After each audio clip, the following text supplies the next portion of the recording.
Morning. Joining us is State Senator Jerry Hill, and we're going to be talking about utilities, PG&E, and the fires. The latest estimates, what? $7 to $8 billion in damages so far. Last year, it was 10 to 15 billion so far. Question is, who pays for that? That's the big question.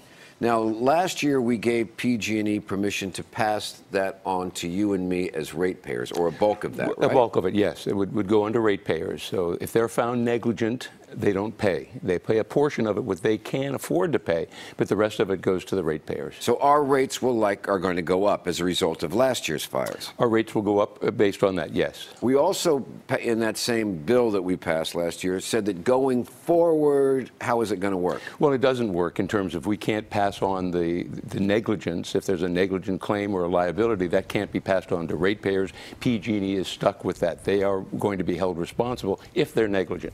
But already there's moves going on in Sacramento, even while the legislature is on break. Even while the ashes are still hot. They haven't cooled yet. To do what? Well, it looks as if there will be introduced on December 3rd, when we get back into session, there will be a bill to extend the bailout from last year to the fires of this year. So that would mean that if they're held responsible, if they're liable for those damages, that they will do a stress test on PG&E, stress test to see financially. Financial stress test, yes, to see how much can PG&E afford. And whatever they can't afford above that, then that will go back to the ratepayers. So the people who lost their homes will be helping to pay for the damage that and so will the rest of us. So will all of us, absolutely. Okay. Now, at the same token, we all use PG&E. We all expect them to serve these remote communities. Right. These lines are stretched out over tinderboxes of fire. Is it reasonable for all of us to share? We expect them to do it in a safe manner.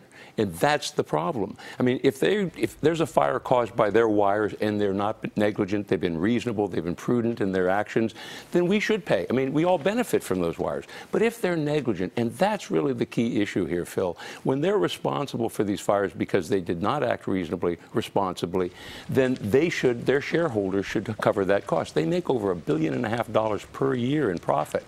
And that relationship we have with the state is a quasi-public relationship. So why did the legislature go along with it? Well, and the governor. There's a lot of power in Sacramento by the utilities and by special interests. There was a confluence of forces behind that. You had labor, you had the utilities, then you had the consumer attorneys who were not opposed to this. Insurance companies weren't opposed to it. Even the environmentalists were supporting it. What I want you to do is, can you stick around? Because I'd like to take a closer look at that relationship. Sure, happy to. Because it is how Sacramento works and how we wind up paying for it. All right, State Senator Jerry Hill, stay there. Let's go back to you guys and we'll talk.